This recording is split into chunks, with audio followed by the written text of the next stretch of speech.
Egypt, land of the pyramids and pharaohs. One of the most studied and scrutinized civilizations of the ancient world, and yet it remains veiled in mystery. In this video, we are going to see that the Quran reveals secrets about Egypt that until recently were lost to mankind.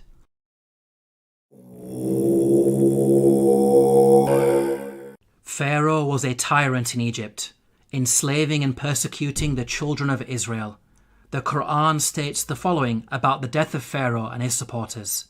فما بكت عليهم السماء والأرض وما كانوا منظرين. Note the words, heaven and earth wept not for them. A recently unearthed pyramid text has granted us new insights into the meaning of this verse. The pyramid text reads, "The sky weeps for you, the earth weeps for you, when you ascend to heaven as a star." Here, the pyramid text praises Pharaoh, claiming that upon his death he will ascend through the sky and claim supremacy of the heavens by becoming a star. We can see that the Quran quotes the pyramid text directly in its rebuttal of Egyptian adulations of Pharaoh. What's amazing is that knowledge of the ancient Egyptian language of hieroglyphics was lost to mankind at the time the Quran was revealed.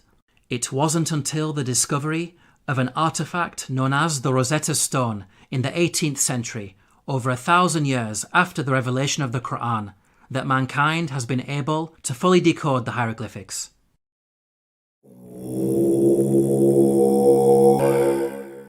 When you hear the word Pharaoh, what comes into your mind?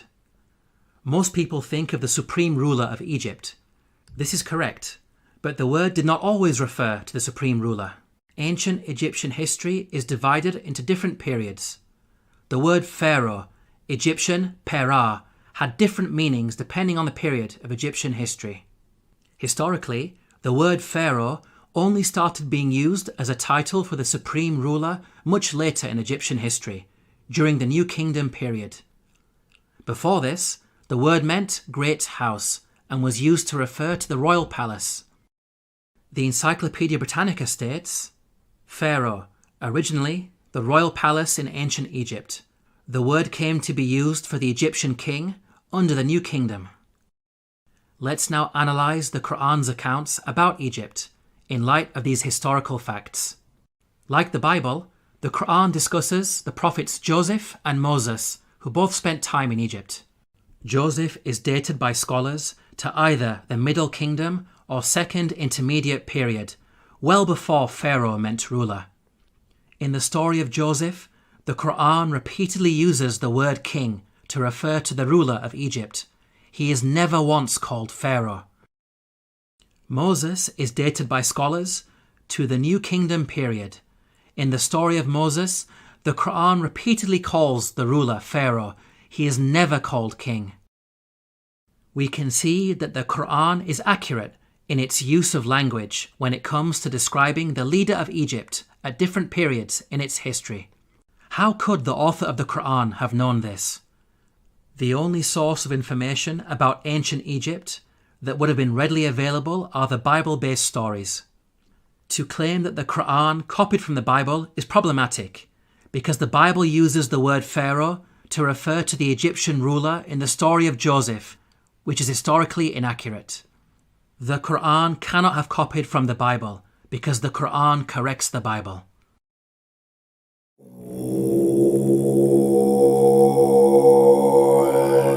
The Bible explicitly states that at the time of the Exodus, the Israelite men were vast in number. The Israelites journeyed from Ramesses to Sukkoth. There were about 600,000 men on foot, besides women and children. If we factor in the women and children, then the total number of Israelites would realistically be in the millions. This claim of a vast nation is problematic in light of other information that the Bible provides. Firstly, Pharaoh is said to have appointed 2 midwives to deliver and murder Israelite babies. The king of Egypt said to the Hebrew midwives, whose names were Shiphrah and Puah, "When you are helping the Hebrew women during childbirth on the delivery stool, if you see that the baby is a boy, kill him." 2 midwives would only be sufficient for such a task if the Israelites were small in number and giving birth to a manageable number of babies. 2 midwives would not be sufficient for a vast nation of millions. Secondly, the Bible tells us that after the Exodus, God informed Israel that they would not be granted the land of their enemies straight away. But I will not drive them out in a single year, because the land would become desolate and the wild animals too numerous for you. Little by little, I will drive them out before you, until you have increased enough to take possession of the land. Note the reason for the Israelites being denied immediate possession of the land. It is said that wild animals will overpower them. Such a statement only makes sense if the Israelites were small in number and not a vast nation of millions, as the Bible claims. By contrast, the Quran states that the Israelites were only a small band at the time of Moses. فأرسل فرعون في المدائن حاشرين إن هؤلاء لشرذمة قليلون. We can see that the Quran fixes the contradictions that are present in the biblical narrative.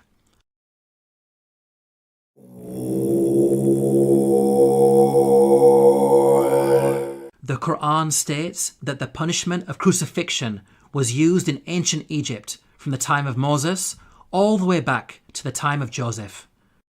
Now, the word crucifixion typically brings to mind the Roman cross. However, in antiquity, there were different forms of crucifixion.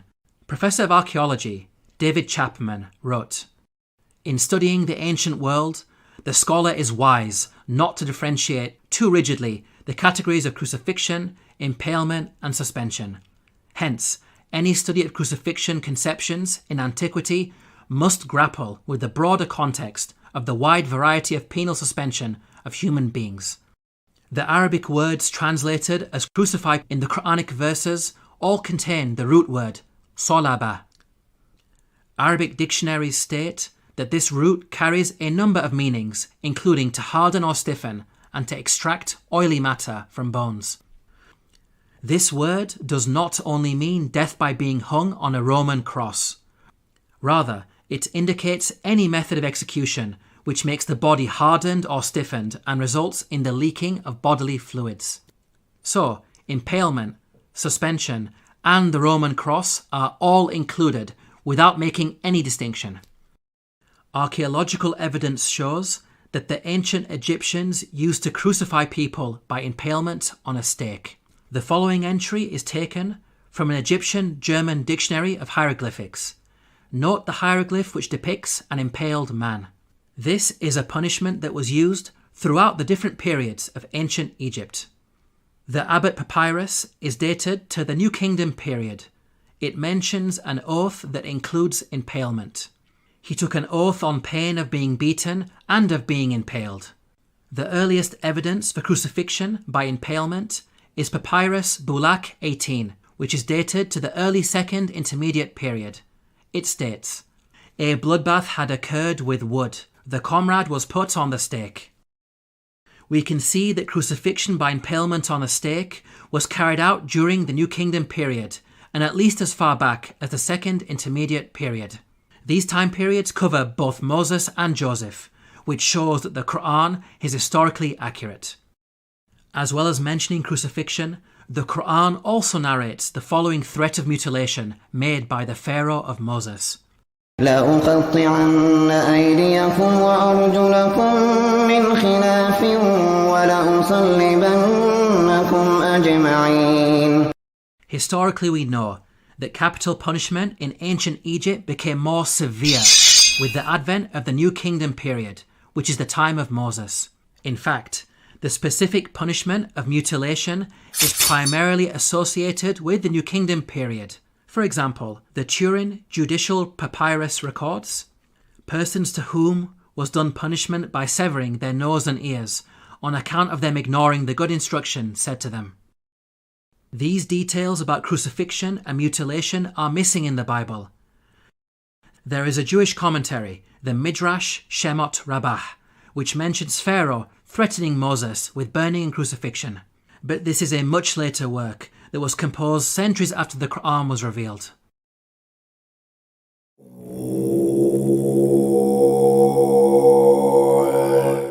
Neither the Bible nor Quran identifies the Pharaoh of Moses by name. We can use the details provided in the scriptures to try to identify the Pharaoh. Both scriptures speak of the Israelites being taken into slavery before the birth of Moses. The use of Semites for slave labour occurred only during the New Kingdom period. So, we can place Moses somewhere in the New Kingdom period. This gives us a list of 33 possible pharaohs. Both scriptures also speak of an exodus of the Israelites out of Egypt. The Merneptah stele is an important artifact that contains the first explicit reference to Israel in the archaeological record. It is dated to around 1208 BCE. It discusses the land of Canaan and mentions the Israelites in relation to Canaan, indicating that the Exodus had already taken place by this date. The artifact is contemporaneous to the pharaoh Merneptah. This means that the Exodus had to take place before Merneptah, since Merneptah was alive and in power after the Exodus and not drowned in the sea. This establishes an upper boundary in the timeline of the pharaohs. From the point of view of both the Bible and Quran, we are now left with 18 pharaohs as candidates who may have ruled during the time of Moses. Let's now delve deeper into the biblical narrative. The Bible claims that there were 2 different pharaohs who were in power. The first died while Moses was in hiding in Midian. When Pharaoh heard of this, he tried to kill Moses, but Moses fled from Pharaoh and went to live in Midian. During that long period, the king of Egypt died. The new Pharaoh continued his predecessor's persecution of the Israelites, and it was his second Pharaoh who was later drowned when Moses crossed the sea. The Bible gives us a timeline for these events. The burning bush encounter with God took place when Moses was 80 years old. So from his birth to the Exodus, there was a span of at least 80 years, during which 2 pharaohs ruled Egypt. Now, there is a big problem if we compare this biblical narrative to the timeline of the pharaohs. We've seen that the Bible claims exactly 2 pharaohs ruled during the 80-year period from the birth of Moses to the Exodus. If we consider the number of years that each of the pharaohs ruled, we can see that there is no 80-year period during which only 2 pharaohs ruled. Any given 80-year period will give you at least 3 pharaohs in power. We can see that the biblical narrative contradicts the historical evidence. Let's now compare the Quranic narrative. Unlike the Bible, the Quran depicts a single pharaoh reigning from the birth of Moses all the way up to the Exodus. The Quran informs us that Moses fled to Midian when he reached the age of maturity. The Quran defines the age of maturity as 40 years old. The Quran also informs us that during his time in Midian, Moses spent 8 to 10 years in the service of his father-in-law before returning to Egypt to face Pharaoh. This means that Moses was at least 48 years of age when the Exodus happened. The only Pharaoh during the New Kingdom period who had such a lengthy reign as an absolute ruler was Ramesses II, who ruled for 66 years. The Quranic account is perfectly in line with the historical evidence and fixes the chronological issues that are present in the biblical narrative.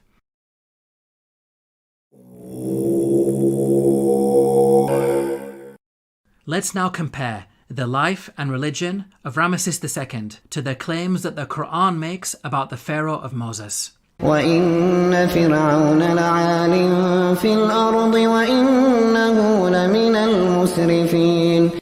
This claim that the Pharaoh of Moses was extravagant has been proven by archaeological discoveries, which show that Ramesses II was the grandest of the pharaohs.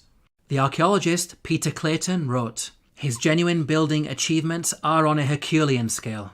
The archaeologist Eric Uphill wrote, "The palace of Ramesses was probably the vastest and most costly royal residence ever erected by the hand of man." The Egyptologist Kenneth Kitchen wrote, "Certainly, in his building works for the gods, Ramesses II surpassed not only the 18th dynasty, but every other period in Egyptian history. With regards to the religion of the Pharaoh of Moses, the Quran makes the following claim. فحشر فنادى فقال أنا ربكم الأعلى. The Quran states that the Pharaoh of Moses was arrogant, exalting himself to the position of God. Modern archaeological discoveries have proven this to be true. Ramesses II built the great temple at Abu Simbel to honour himself. Its entrance is flanked by 4 colossal statues of Ramesses II, which dwarf the statue of Ra Horakti, god of the horizon, located above it. This temple also contains an image of Ramesses II making a sacrifice to his divine self.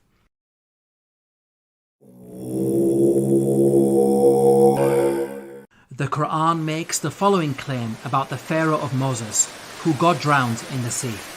فاليوم ننجيك ببدنك لتكون لمن خلفك آية. We can see that the Quran explicitly states that the Pharaoh's body will be preserved as a sign for future generations.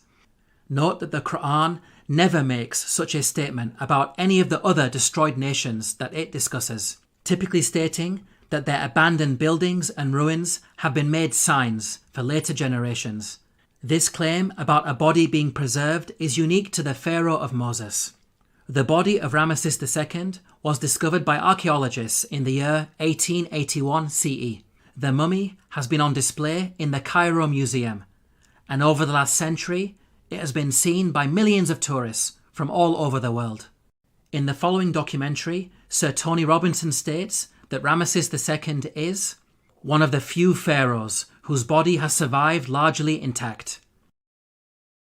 Just across the river from Luxor lies the famous Valley of the Kings, where Ramesses himself was buried.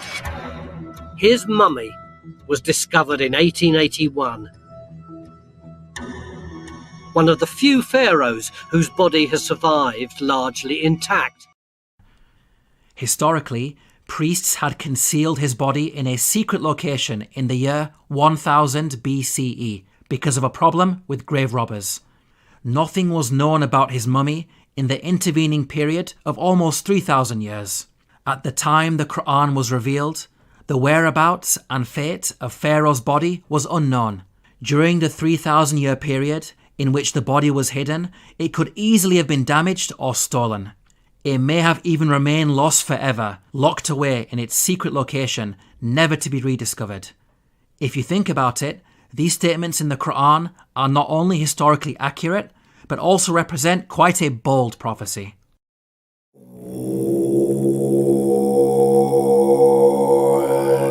The Bible informs us about a series of plagues that God brought upon Egypt. The book of Exodus informs us that the first 6 of these plagues are as follows. First, the Nile was turned into blood. Second, masses of frogs. Third, swarms of mosquitoes. Fourth, swarms of flies. Fifth, the death of livestock. Sixth, boils on people and animals. Now at first glance, this series of plagues in the biblical narrative may seem random and unrelated. However, the Quran sheds light on these events. The Quran states the following about the divine punishments against Egypt. فأرسلنا عليهم الطوفان والجراد والقمل والضفادع والدم آيات مفصلات فاستكبروا. Notice the first punishment mentioned by the Quran, a flood. This is an important detail that is not found in the Bible. This punishment of a flood actually explains the 6 seemingly random and unrelated plagues in the biblical narrative. A flood would result in high concentrations of red earth entering the Nile River and causing a blood-like colour, killing fish and making the water undrinkable, as described in the biblical narrative. This phenomenon is attested to historically, as recorded by a Middle Kingdom Egyptian sage. See, the river is blood. One shrinks from other people and thirsts for water. The rest of the biblical plagues are also easily explained as a consequence of the flood. Frogs, mentioned in plague number 2, are known to fill the land after Nile floods.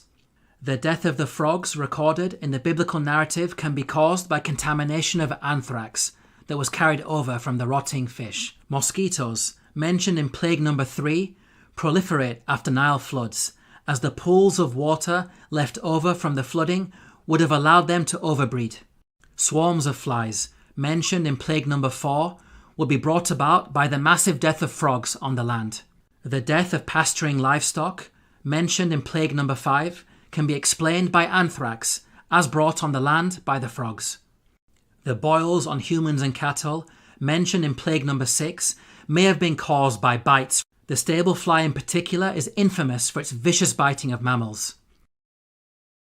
We can see that the Quran's mention of a flood easily explains the biblical plagues, which are not random as initially appears to be the case, but in fact a series of interrelated events.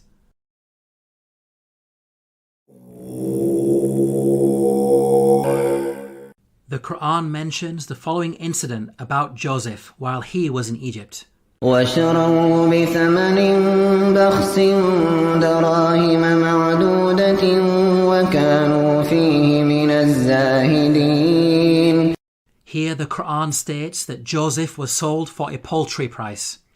The Arabic phrase used is darahima ma'dudatin, which contains the words dirham and ma'dud. Dirham means a unit of silver coinage or weight. Ma'dud means countable or limited in number. So the Quran is making the claim that Joseph was sold for a small amount of countable silver. There is plenty of historical evidence that standardized units of silver were used in transactions in ancient Egypt. Small pieces of silver, known as shati, were used in trade. The tomb of Nyanknum and Khnumhotep is dated to the Old Kingdom period. It contains a scene of a busy open-air market with goods for sale. Cubits of cloth, for example, are said to be sold for 6 shati. The Rind mathematical papyrus is dated to the Second Intermediate period. It discusses the relative values of gold, silver and lead in terms of shati. Small silver bars bearing the name of Pharaoh Tutankhamun have been dated to the New Kingdom period. They are inscribed with a hieroglyphic which states, Tutankhamun, ruler of Heliopolis in Upper Egypt. Until recently, historians believed that the minting of precious metals was a later Greek invention. These recent Egyptian archaeological discoveries have forced historians to completely revise their understanding of coinage in the ancient world. How is it possible that such knowledge was revealed in the Quran nearly 1,500 years ago? The Bible mentions that Joseph was sold for 20 of silver. However, this sale is said to have taken place with some Arabs outside Egypt. By contrast, the Quran states that the sale took place inside Egypt. So, the Bible could not have been used as a source by the Quran. It is in fact the Bible that contains historical errors when it comes to coinage. For example, the Bible makes the claim that a gold coin known as the darik was used at the time of King David. They gave toward the work on the temple of God 5,000 talents and 10,000 dariks of gold. As historians point out, the darik is named after the Persian leader Darius the Great, who lived hundreds of years after King David. The Jewish Encyclopedia acknowledges this error.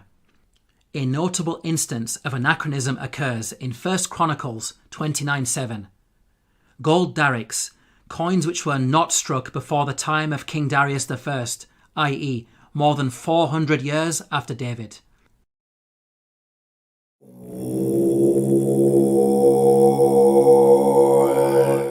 The Quran narrates the following conversation between the Pharaoh of Moses and an individual referred to as Haman. وقال فرعون يا هامان ابن لي صرحا لعلي أبلغ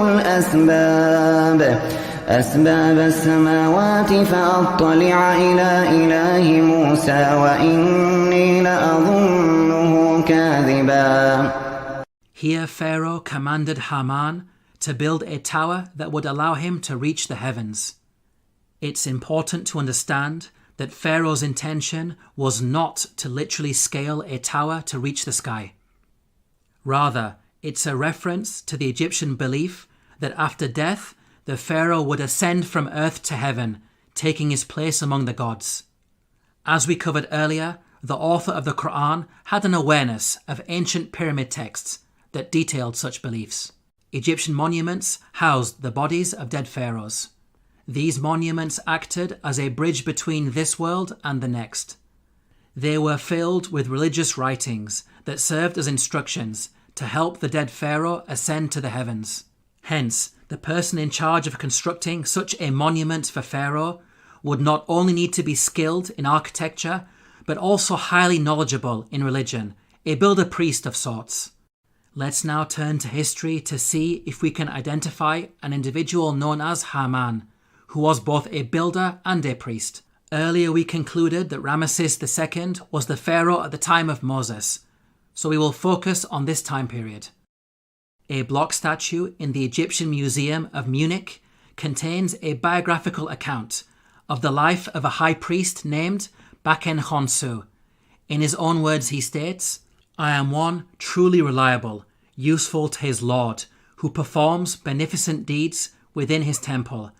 I being principal chief of works in the estate of Amun, I erected obelisks of granite stone whose tops reach to the sky." Here, Baken Khonsu tells us that he served the pharaoh in two ways, first by performing rituals in the temple, and second as chief architect. In fact, Baken Khonsu was an architect extraordinaire, being one of the greatest in all of ancient Egypt. He is responsible for constructing the Temple of Amun at Karnak, a monument that remains one of the largest religious structures ever created by man. With regards to the priesthood, Baken Khonsu informs us that he had a very long and illustrious career. "I was a third prophet of Amun for 15 years. I was a second prophet of Amun for 12 years. He appointed me high priest of Amun for 27 years. Here Baken Khonsu is stating that he served the god Amun throughout his priestly career. Amun is the name of an Egyptian deity who rose to prominence during the New Kingdom period. By the time Baken Khonsu died, he had been a priest for many decades, having served Ramesses II as high priest throughout his reign. Both Ramesses II and Baken Khonsu were contemporaries who died around the same time. What about the Quran's mention of Haman? How does it relate to Baken Khonsu? Baken Khonsu referred to himself by the title High Priest of Amun. The actual phrase in the hieroglyphics is Ham, Nata, Tapi, Amana. The word Ham literally means servant, and Amana is how you articulate the name of the god Amun in Egyptian. Baken Khonsu was Ham Amana, meaning servant of Amun. The Quran's mention of Haman may be simply an Arabized version of the Egyptian Ham Amana. Let's now summarize the main points about Baken Khonsu. He was a senior ranking figure under Pharaoh Ramesses II, acting as both high priest and chief architect. He served in the temple of the god Amun and thus had the title Ham Amana. It is clear that all of the historical evidence fits perfectly with the Quranic narrative. Now it's important to point out that the Bible also mentions a Haman, but the resemblance is only in name. The biblical Haman served under a Persian king and bears no relation to the Quranic Haman of Egypt. Yet again, these are details that are completely missing in the biblical narrative. In this video, we have seen that the Quran has a remarkable insight into many facets of ancient Egypt, revealing long-lost knowledge while also correcting the Bible. Claims that the author of the Quran copied from the Bible are clearly rubbished in light of such facts. The Quran boldly declares its origins. تنزيل الكتاب لا ريب فيه من رب العالمين